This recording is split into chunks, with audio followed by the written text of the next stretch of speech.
Sovereignty bill eyisiddwa maama Bizigo ye ng'omuntu n'ababaka ba NRM. Naye Anita Amongo njagala nkugamba ebigambo bino. Kadaaga yaliwo. Kadaaga yajjawo age limit. Ebiseera ebyo nga ddaalingi. Naye essaawa zino otunuulira Kadaaga ne w'omusalirako ennyaanya embwa temulya. Yali used and dumped. Wano omwali mu kalulu akava simanyanga chairperson wa NRM. Walaba engeri gye baayisaamu Kadaaga. Naye nga singa si Kadaaga, singa Museveni tali mu buyinza. Naye olw'okuba yalyamu bannayuganda olukwe. Nze bino ebigambo vidiyo eno mugitambuze etuuke ku Anita Amongo nti ekiseera kigenda kutuuka nawe bakusenze luti nga bw'olaba Kadaaga. Essaawa zino oli darling, Mukama bw'akuyamba n'oddamu n'ofuuka sipiika kino ekisanja ekiddako. Kye mugenda okulayira omwezi guno. Emyaka egiddako kino ekisanja kye mugenda otandika nga kiweddeko. Teri muntu agenda kubanga akwetaaga. Togenda kubeera darling wa NRM. Nze bino ebigambo mbikugamba. Si ggwe yeyerusa. Munaatubuulira. Naye ng'omunaku bwakufa. Kubanga Parliament esaana kumwako muliro. Bye basanga bye bayisa, ebiteekateeka ebitategeerekeka, ebinyigiriza omuntu wa wansi. Bali ku ssente y'omuwi w'omusolo bagibba. Bagitwala. Bannayuganda, mwalema okusituka. Buli omu agenda kirozaako kamukiwulire. Etteeka liyisiddwa ssaawa zino ffe abali ebweru w'eggwanga. Tetuli bannansi. Tuli baguyira. Naye nga kiki ennyo? Anita Amongo ojja kwejjusa. Nsonga ya sovereignty bill yati tukyabanja DR forms kati ne sovereignty bill atugiyingiddemu abaana bagambye omukulu the right honorable speaker of parliament nti byonna obikoze naye jjukira Kadaaga yaliwo ate Kadaaga ayogerwako ye yali muna NRM from day one. Anita Amongo yava mu FDC yali muna FDC ebbanga lyonna mwe yava alyoka ayingire NRM. Naye bakugambye nti omukulu the former speaker Rebecca Kadaaga gyali atandikidde mu kibiina kya NRM era be baali bana NRM akakongolero naye essaawa ya kakati ali luddawa ali mu mbeera ki? Essaawa ya kakati twalaba wali nga bamusenza kati nti naye obudde bwo bujja kutuuka. Waliwo wentuno ya speaker wa Uganda Anita Amongo nisoka ngamba alhamdulillah nga mulaba ayina that too much pride naye ng'omanyi okubeera ne pride nga yakunyigiriza bannansi. Ne ngamba nti naye bano abantu do they even sit down ne bafunamu koka reset back ne bajjukiza nti nno si gavumenti ya NRM yeesoose mu buyinza mu ggwanga lya Uganda twalinako ku gavumenti endala. Nembeerawo ne ngamba nti do they sit down ne bagamba olaba eyamini tekyaliwo nga neya Obote tekyaliwo kitegeeza ne gavumenti ya Museveni ejja tuuka time nga teriiwo. Ne ngamba nti bano abantu balowoozaako ku basirikale ba Amini abali mu magye abali mu kubundabundirira mu Nairobi Kenya ku street nga banoonya kyakulya basabiriza basiiba ku mizikiti nti nabo kisobola okubeera nti kisobola otuuka ku baana baabwe. Kwa bannaye ezirizi gavumenti zaanyigiriza bannayuganda naye ate gavumenti ya NRM munyigiriza mu nnansi nga n'omwana olwaleero ow'emyaka 5 amanyi obubi bwammwe. Nga omwana omuto tudde amanyi obubi bwammwe ow'emyaka 5 kitegeeza oyo omwana tasobola kulimbibwa.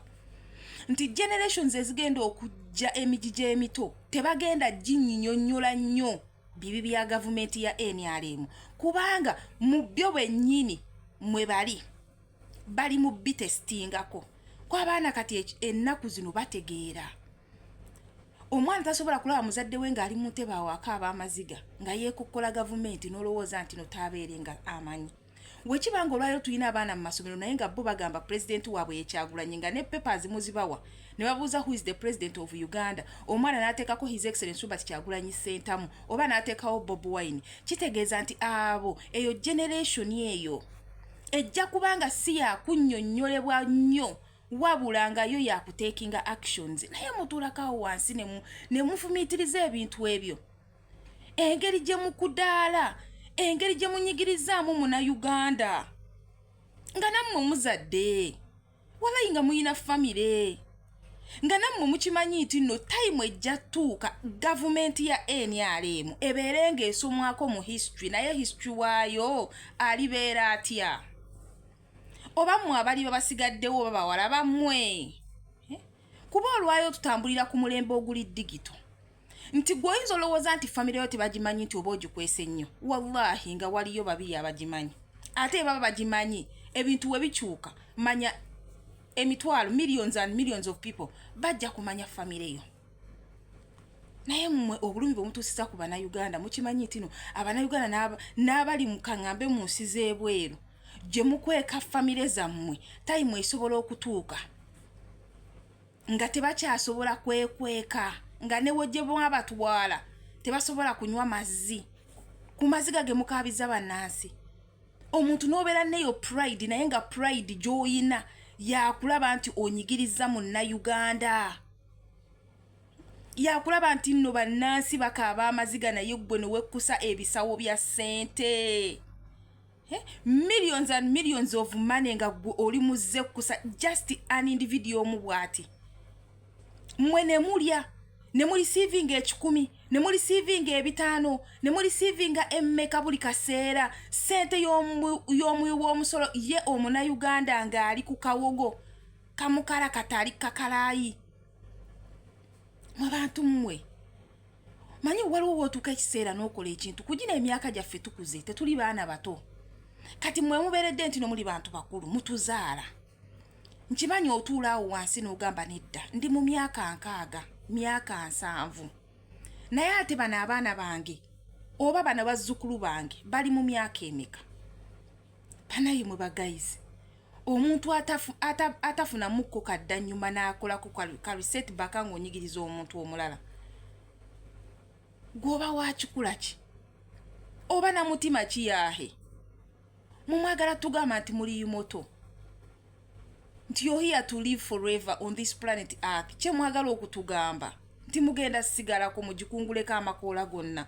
Wallahi temusobola, wallahi temusobola, temusobola. Ate si ye mmwe mwekka abasoose okubeera nti nno ensi ebatya.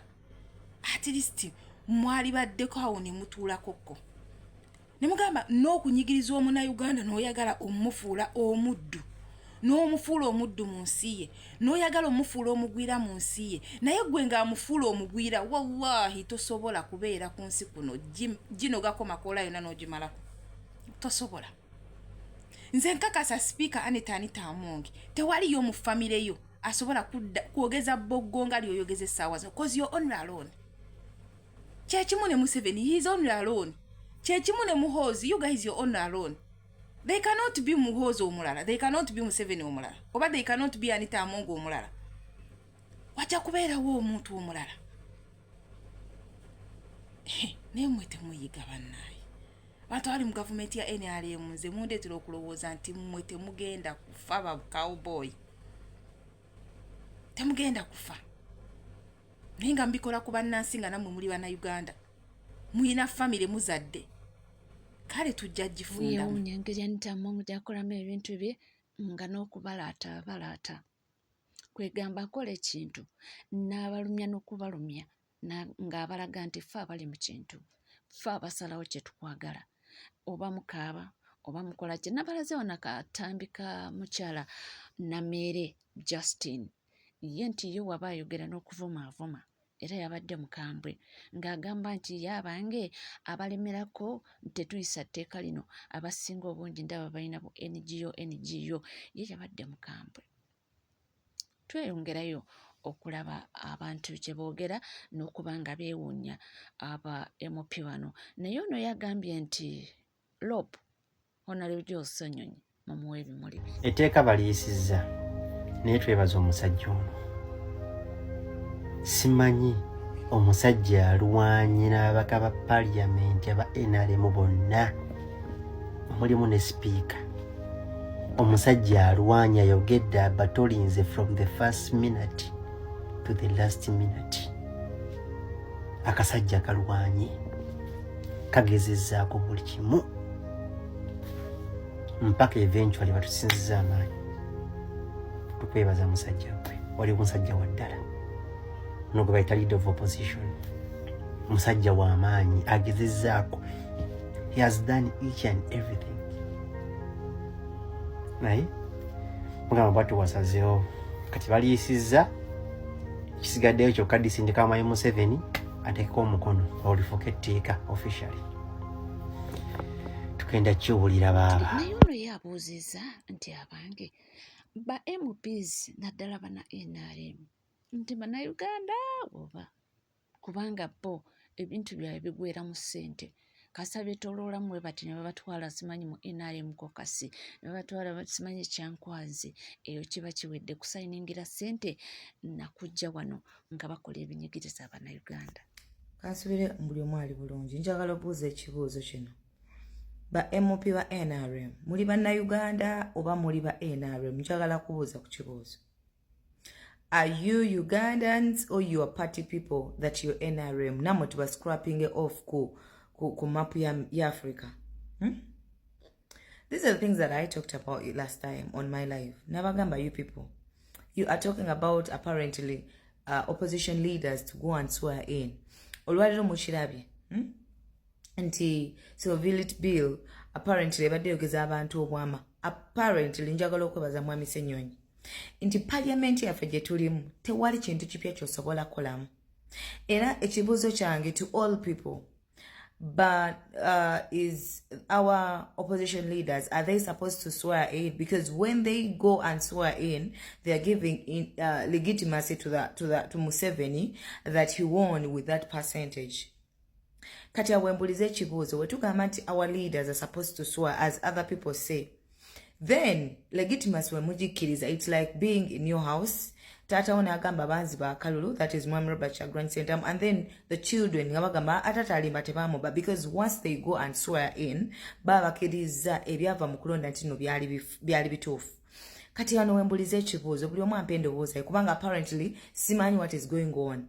Nze ng'omu nze nandigambye nti they wouldn't swear in, because once they do that baba wadde legitimacy Mwamuzeeyi nti no yayitamu neyo percentage 71%. Then eno nga tugamba ne DR forms nazo tezinnafuluma. Remember agenda kulayira nga 12 shegedde. Kati awembulize ebibuuzo kubanga olwaleero kinjigiriza ebintu bingi muli ne bag eribadde lyesibwa nti Mwami Ssenyonyi agezezzaako nnyo n'ababaka abalala opposition, but minority cannot win anything over majority. Tiva ntandise nga mbuuza mwe ba honorable ba NRM, are you really Ugandans? Wetuba tuyise ebintu nga coffee ebigendo yamba bannansi be mugenzo okiikira banange you people you knack. Owulira ddala ng'oyagala oba okole ki oba Katonda ajje atugumbule ku bantu abamu. I'm being honest with you. Because you cannot tell me wagenda kuchikirira abantu mu parliament. You find an old man standing in the camera. Hey, this bago must pass. Bichi. I know the good thing with that bago because tetumaina reforms. You did not even teach us what the reforms are. You didn't even tell us what is in the reforms. All you have to, like everything is into dictatorship. Like you command, you force things forcefully. You force everything forcefully and you don't want to be told. Madam Speaker, we have seen people just telling you politely and you're speaking as if you are in the heaven. You're speaking as if you reached where you're going. You speak as if you don't have children in this nation. You speak as if you don't have anyone in this nation. The NRM MPs, we want to ask questions. Are you really Ugandans? Do you really feel the pain of your people from the dust? From villages where you go and ask for them the votes? Do you really feel the pain? Do you know what do they go through?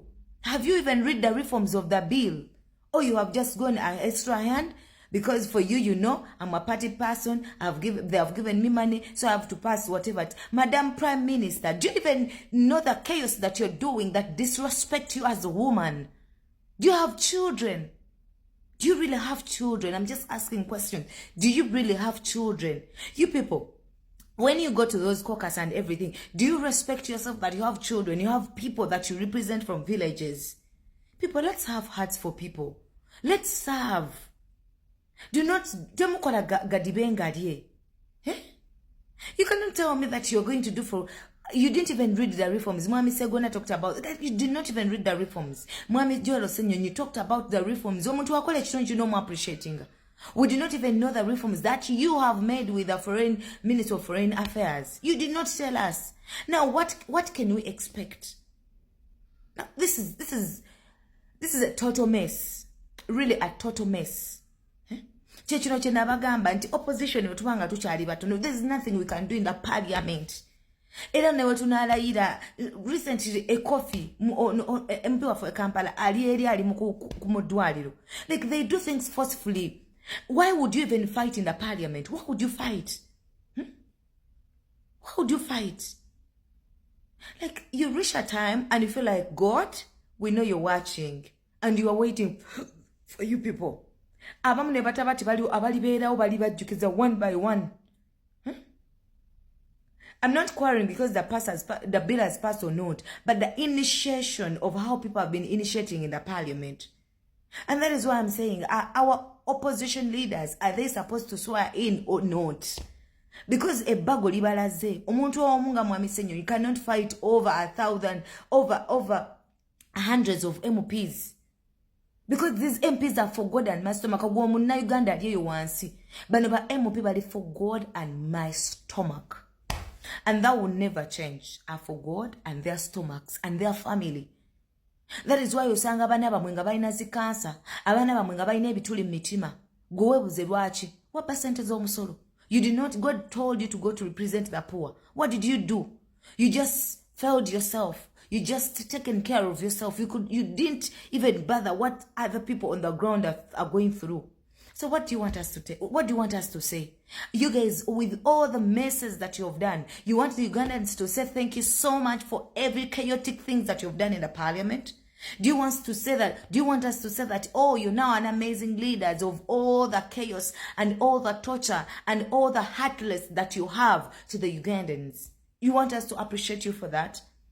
I mean, you want us to say, oh, thank you so much because you're an amazing leaders of all the nothing that you have done.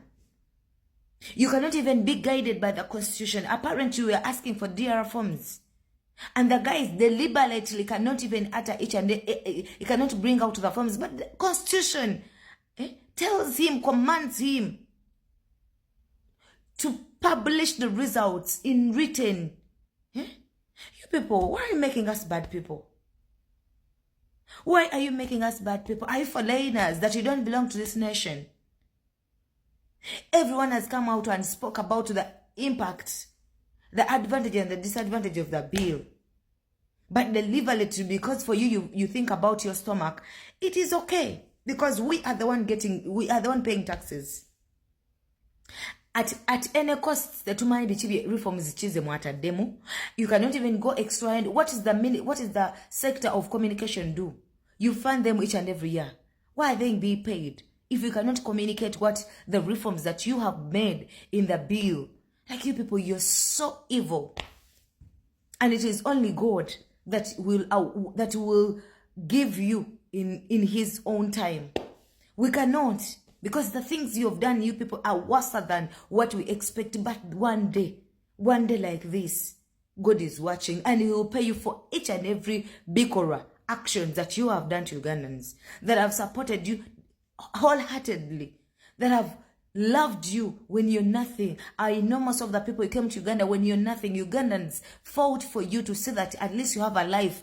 People were killed because of you, but you cannot even remember what their grandfathers did for you. All you have to do is to get them, capture them, kill them, put them in jails. God is watching. The right time is coming. It is well, even you MOPs who are foreigners, because you have showed us that you don't belong to this country. And you guys, there's nothing concerns you. Everything, it is us and you, it is for God and your stomach. It is well. And for the people who have done a great job, thank you so much. And may the Lord see you through in everything you guys are doing. We pray that the Lord makes you happy with your families, with your lineage and age and everything. Because any person that fights for a poorer, you're giving God alone. So may the Lord see you through. Abantu balina obulumi bungi ku mitima era abantu bwe bavaayo okwogera abamu tebabitegeera ababitamu. Abamu tebabitegeera balowooza bakuba enduulu era batuboogaanira abo tebalina kiddako, naye nga mu butuufu omuntu alabira ddala nti ebintu bye bakola si birungi era bijja kunyigiriza Munnayuganda. Twalaba n'amateeka mangi agazze gayisibwa nga bamanye nti oba oliawo banyigiriza oppositions, naye ate kigenda okukomenkerezebwa nga buli omu kimulidde era nga buli omu kimukwatiramu. Kino nno gye kiraga simanyi nakumanya tujja kukomawo tube nga tuleeta omuntu atemera sovereignty bill eno, obanga nawulidde nti waliwo ebirala bu clauses bwe bagyemu tomanya oba bubadde businga okuba obubi ennyo. Tujja kukomawo wano eno tubaleetera omuntu asobola okuba nga explainingira. Weebale kubanga weekomidde ku NCK TV, teweerabira kubanga osubscribinga, ringinga that notification bell, sharinga, likinga, ebisigadde butereeva amawulire tujja kubanga tukakuweera, tujja kubanga tukakutuusaako na woli wona bw'osinzira. Sigala naffe tovaawo.